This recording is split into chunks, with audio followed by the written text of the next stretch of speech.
Pikiran merupakan sebuah pabrik pemikiran. Setiap harinya, pikiran selalu sibuk memproduksi berbagai macam pemikiran. Bila pikiran bisa berjalan dengan baik, maka pikiran akan bisa menjadi alat ukur yang digunakan oleh manusia dalam memilih sesuatu yang lebih baik bagi dirinya sendiri. Inilah sebabnya, pikiran menjadi aset penting yang dimiliki oleh seorang manusia. Selain itu, pikiran juga merupakan salah satu faktor penentu sebuah keberhasilan dan kegagalan seseorang. Keberhasilan dan kegagalan seseorang dalam hidup sangat dipengaruhi oleh sifat dan kepribadian yang tercermin dalam sebuah kebiasaan. Kebiasaan sendiri bisa diartikan sebagai pikiran yang diciptakan dalam benak seseorang, kemudian dihubungkan dengan perasaan dan diulang-ulang hingga akal meyakininya sebagai bagian dari perilakunya. Awalnya dimulai dari satu pikiran, kemudian ditambah dengan pikiran-pikiran lain yang sejalan dengan hukum pengulangan. Hingga akhirnya, pikiran tersebut menjadi keyakinan dan bertambah kuat hingga menjadi kebiasaan.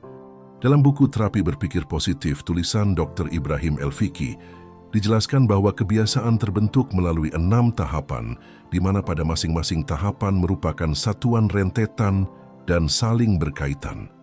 Adapun 6 tahapan yang dimaksud adalah sebagai berikut.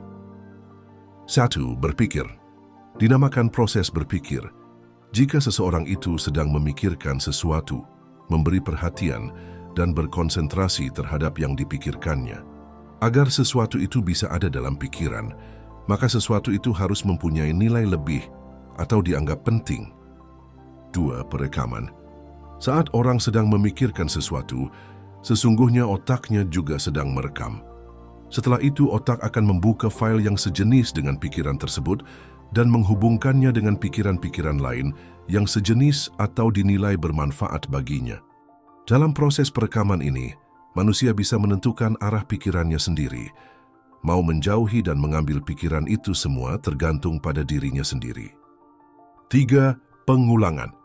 Proses pengulangan adalah proses di mana saat seseorang memutuskan untuk mengulangi perilaku yang sama dengan perasaan yang sama. Misalnya saat senang ia akan tertawa, saat sedih ia akan menangis, saat takut ia akan lari atau kabur. 4. Penyimpanan. Saat seseorang dihadapkan dengan banyak kejadian, maka akal akan sering berpikir. Semakin sering berpikir, maka proses perekaman juga menjadi semakin banyak. Semakin banyak proses perekaman, maka akal harus menyimpannya dengan baik agar pikiran menjadi semakin kuat. Itu artinya, akal akan mempunyai banyak data dan menyimpannya dalam banyak file. Proses penyimpanan ini menjadi penting, karena saat kita dihadapkan dengan sebuah kondisi tertentu, maka akal akan membantu kita dengan membuka dan menghadirkan jenis pikiran yang sejenis atau dinilai bisa mendukung untuk mendapatkan solusi atas kondisi tersebut. 5. Pengulangan lagi. Pengulangan biasanya terjadi tanpa pernah kita sadari. Hal ini dikarenakan saat pikiran sudah tersimpan dalam pikiran bawah sadar, maka seringkali kita akan bereaksi juga di bawah kesadaran atau di luar kemauan kita. Proses bawah sadar ini berlangsung spontan dan sangat cepat. Semakin sering menggunakan memori yang tersimpan dalam akal bawah sadar, maka ia akan menjadi semakin kuat dan mendalam. 6. Kebiasaan. Kebiasaan merupakan tahapan terakhir dari serangkaian proses yang ada sebelumnya. Bila kebiasaan sering diulangi, dengan sendirinya akan berubah menjadi sebuah keyakinan. Saat keyakinan sudah mengakar kuat dalam diri seseorang, maka ia akan menjadi bagian dari hidupnya sendiri. Bila sudah begitu, orang tidak bisa mengubahnya hanya dengan berpikir untuk berubah atau bermodalkan kemauan keras, serta sesuatu yang berasal dari dunia luar semata. Tapi, ia harus mengubah makna yang terbentuk dalam pikirannya dan mengulang-ulang program tersebut. Dengan demikian, ia harus melakukan tahapan-tahapan yang sama, lalu mengisinya dengan kebiasaan yang baru.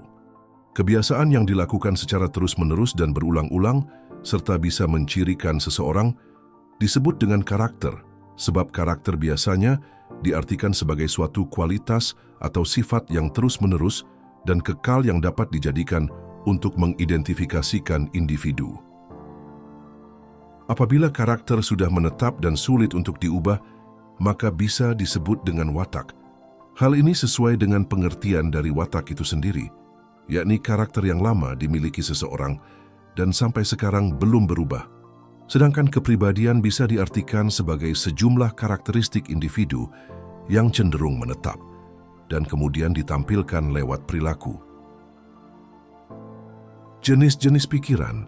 Dalam ilmu hipnosis dijelaskan bahwa pikiran dibedakan menjadi dua jenis, yaitu pikiran sadar dan pikiran bawah sadar, di mana masing-masing pikiran mempunyai peran dan pengaruh yang berbeda. Dinamakan pikiran sadar karena memang seringkali kita tidak menyadari keberadaannya. Agar lebih mudah dalam memahami penjelasan ini, maka akan disertakan contoh.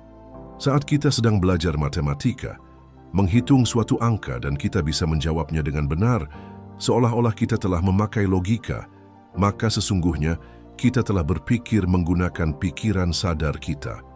Beda halnya saat kita mencoba mengingat nama kawan lama. Kita bukan menggunakan logika, tapi sedang menggunakan ingatan kita yang terdapat di pikiran bawah sadar. Karena sifat pikiran bawah sadar yang sangat dalam, makanya keberadaannya sangat jarang disadari. Peran dan pengaruh dari masing-masing pikiran pun berbeda. Pikiran sadar ternyata hanya 12% saja berperan dan berpengaruh terhadap diri kita. Sedangkan peran dan pengaruh pikiran bawah sadar terhadap diri kita ternyata sangat tinggi, yakni sampai 88%. Itu artinya, kegagalan dan kesuksesan hidup kita sangat dipengaruhi oleh pikiran bawah sadar. Mengapa bisa begitu? Hal ini dikarenakan fungsi pikiran bawah sadar memang lebih banyak dan dominan dalam kehidupan. Adapun fungsi pikiran sadar dan pikiran bawah sadar adalah sebagai berikut. Fungsi pikiran sadar. 1. Mengidentifikasi informasi yang masuk. Informasi yang ada di dunia ini diterima melalui 5 panca indera, yakni indera penglihatan, pendengaran, penciuman, pengecap, dan sentuhan. Saat informasi sudah masuk, selanjutnya akan diidentifikasi atau ditentukan. 2. Membandingkan informasi yang masuk. Dibandingkan dengan database, referensi, pengalaman, dan segala informasi yang berada di pikiran bawah sadar. 3. Menganalisis, dan 4. Memutuskan. Fungsi pikiran bawah sadar. 1. Kebiasaan. Baik, buruk, dan refleks. Kebiasaan baik bersifat positif dan produktif. Kebiasaan buruk bersifat negatif dan destruktif, seperti merokok, makan secara berlebihan, minum alkohol, dan lain-lain. Kebiasaan refleks antara lain dilihat pada aktivitas seperti tindakan secara otomatis menutup pintu setelah membukanya, menutup mulut ketika bersin atau batuk. 2. Emosi. Yang dimaksud emosi adalah perasaan kita mengenai suatu keadaan, hal-hal tertentu, dan terhadap orang lain.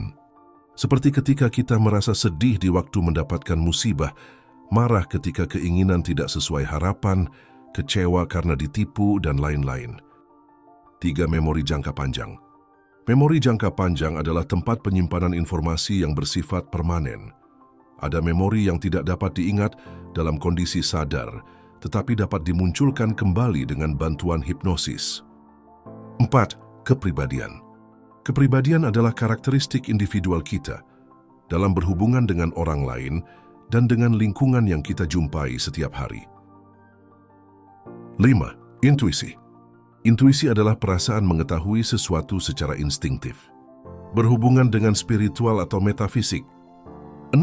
Kreativitas. Kreativitas adalah kemampuan kita untuk mewujudkan visi, pemikiran, dan impian menjadi kenyataan. 7. Persepsi. Persepsi adalah bagaimana kita melihat dunia menurut kacamata kita. 8. Belief dan value. Belief atau kepercayaan adalah segala sesuatu yang kita yakini sebagai hal yang benar. Sedangkan value atau nilai adalah segala sesuatu yang kita pandang sebagai hal penting. Kedua hal ini sama seperti program di komputer. Jika programnya canggih, sehat, dan tidak terinfeksi virus, kinerja komputer pun akan bagus. Demikian pula dengan belief dan value. Terima kasih sudah menonton video ini. Bantu kami dengan cara subscribe. Terima kasih.